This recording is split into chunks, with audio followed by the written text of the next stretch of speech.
আসসালামু আলাইকুম ওয়া রাহমাতুল্লাহি ওয়া বারাকাতুহু নাহমাদুহু ওয়া নুসাল্লি আলা রাসূলিহিল কারীম আম্মা বাদ। সম্মানিত দর্শকবিন্দু, আজকে আমরা আলোচনা করব মৃত ব্যক্তিকে দাফন এবং কাফন দেওয়ার বিষয়ে জরুরি কিছু মাসলা মাসাইল নিয়ে।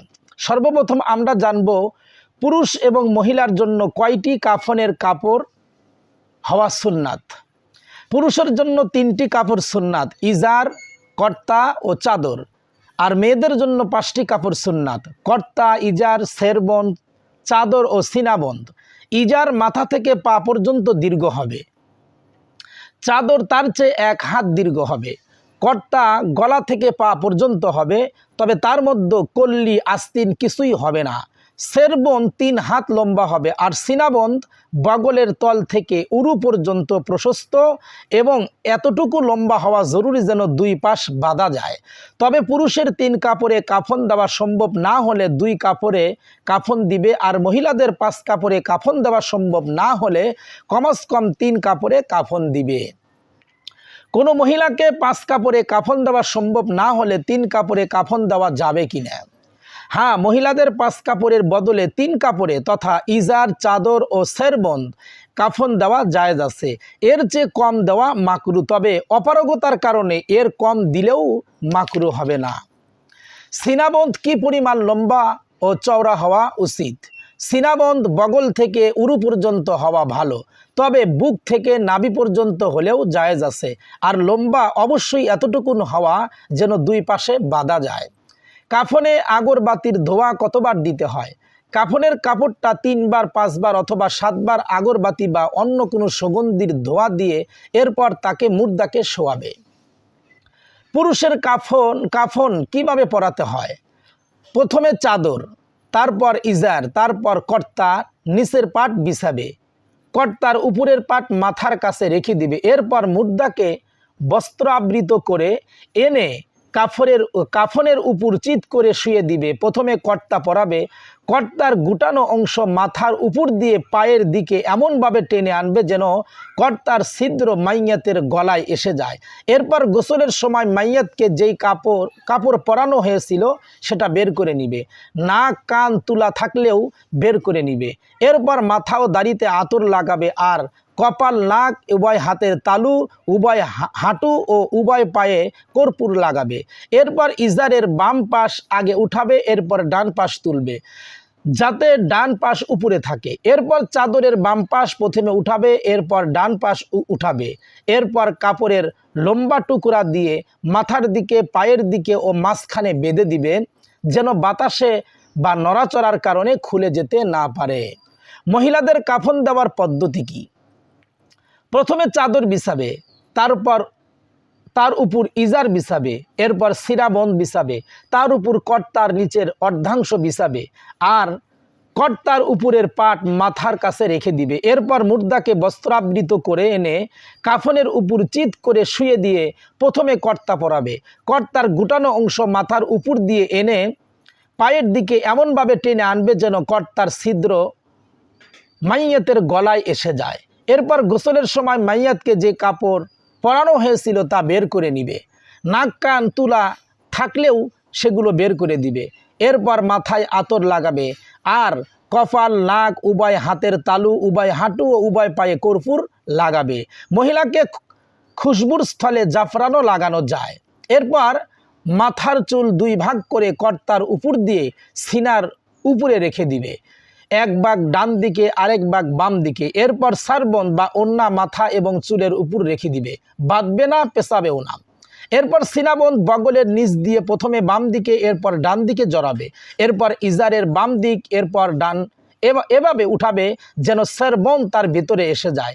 এরপর চাদর প্রথমে বাম দিক, এরপর ডান দিক উঠাবে, এরপর পায়ের দিক, মাথার দিক ও মাঝখানে কাপড়ের টুকরা দিয়ে বেঁধে দিবে। সিনাবন্দ সহ কাপড়ের বাইরেও পরানো যায়। এক্ষেত্রে সর্বপ্রথম সিনাবন্দ বিছাবে, এরপর চাদর বিছাবে, এরপর ইজার বিছাবে। মহিলাদের কাফন কে পরাবে, পুরুষ না মহিলা? মহিলাদের কাফন মহিলারাই পরাবে।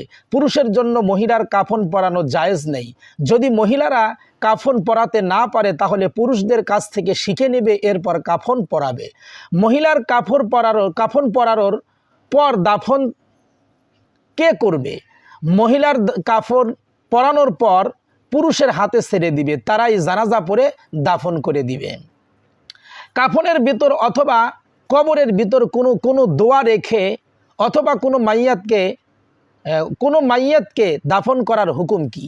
আবারও বলছি কথাটা, কাফনের ভেতরে অথবা কবরের ভিতরে কোনো দোয়া লিখে রেখে দেওয়া মাইয়াতের জন্য কতটুকু জরুরি বা দেওয়া যাবে কিনা? কাফনের ভিতরে কোনো দোয়া বা অঙ্গীকারনামা রেখে দাফন করা জায়েজ নেই। অনুরূপভাবে সিনার উপর অথবা কাফনের উপর কাফুর বা কালি দিয়ে কালিমা শরীফ অন্য কোনো দোয়া অথবা কোরআনের আয়াত লেখাও জায়েজ নেই। কোনো বাচ্চা জন্মের পরপর যদি মারা যায় তাহলে তার দাফন কাফন ও জানাজার হুকুম কি? যে বাচ্চা জীবিত জন্ম নিয়েছে কিন্তু জন্মের কিছুক্ষণ পর অথবা সাথে সাথেই মারা গেছে, তাকেও দাফন কাফন করতে হবে এবং জানাজার নামাজ পড়তে হবে। তার কোনো নামও রেখে দেওয়া উচিত। জন্মের পরপর কোনো বাচ্চা যদি মারা যায় তাহলে ওই বাচ্চার পূর্ণ কাফন দেওয়া জরুরি কিনা? জন্মের পরপর কোনো বাচ্চা মারা গেলে তার পূর্ণ কাফন পরানো উত্তম। আর যদি পূর্ণ কাফন না দিতে চায় তাহলে পুত্র হলে একটি চাদর ও একটি ইজার দিবে অথবা কমপক্ষে একটি চাদরে কাফন দিবে, আর কন্যা হলে কমপক্ষে 2টি কাপড়ে কাফন দিবে। যদি কোনো বাচ্চা মৃত অবস্থায় জন্ম হয় তাহলে তার দাফন কাফন ও জানাজার নামাজ পড়ার পদ্ধতি কি? যে বাচ্চা মৃত্যু জন্মেছে, জন্মের সময় জীবনের লক্ষণ তার মধ্যে ছিল না, তবে শরীরের পূর্ণাঙ্গ রূপে গঠন হয়েছে, তাকে নিয়ম মাফিক গোসল দেওয়া এবং কাফন পরিয়ে দাফন করা শরীয়তের বিধান। তবে জানাজার নামাজ পড়তে হবে না, তার কোনো নাম রেখে দিতে হবে। আর যদি কোনো সন্তান জন্মের পর মারা যায় তাহলে তার নাম রাখবে, এরপর তাকে গোসল দিয়ে কাফন পরাবে এবং জানাজা পড়ে দাফন করে দিবে। হাত পা নাক কান ইত্যাদি বিকাশ লাভ করার পূর্বেই যদি কোনো সন্তানের গর্ভপাত ঘটে তাহলে তার দাফন কাফন করার জানাজার নামাজ পড়ার হুকুম কি? যেই বাচ্চার হাত পা নাক কান ইত্যাদি বিকাশ লাভ করার পূর্বেই গর্ভপাত হয়েছে তাকে দাফন কাফন গোসল ও জানাজা কোনোটাই দরকার নেই, বরং তার শরীরের উপর দিয়ে পানি প্রবাহিত করে একটি কাপড় জড়িয়ে মাটিতে পুঁতে রাখবে। আর যদি পূর্ণ শরীর বিকশিত হওয়ার পর মৃত্যুর অবস্থা ঘনিষ্ঠ হয় তাহলে সুন্নাত অনুযায়ী গোসল দিবে, কাফন পরাবে এবং দাফন করবে, তার একটি নামও রেখে দিবে, কিন্তু জানাজা পড়াবে না।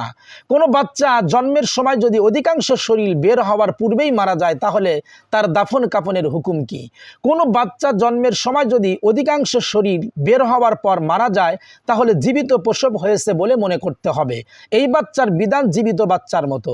আর যদি অধিকাংশ শরীর বের হওয়ার পূর্বেই মারা যায় তাহলে মৃত জন্মেছে মনে করা হবে।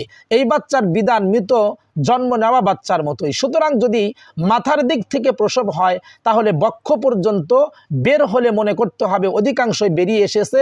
আর যদি পায়ের দিক থেকে জন্ম হয় তাহলে নাভি পর্যন্ত বের হলে মনে করতে হবে অধিকাংশই জীবিত বের হয়েছে।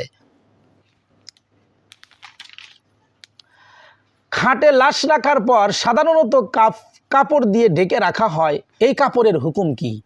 খাটে লাশ রাখার পর কাপড় দিয়ে ঢেকে দেওয়া যাবে, কিন্তু তা কাফনের অংশ হবে না, এটা অতিরিক্ত কাপড়। লাশ অন্যত্র নিয়ে যাওয়ার হুকুম কি?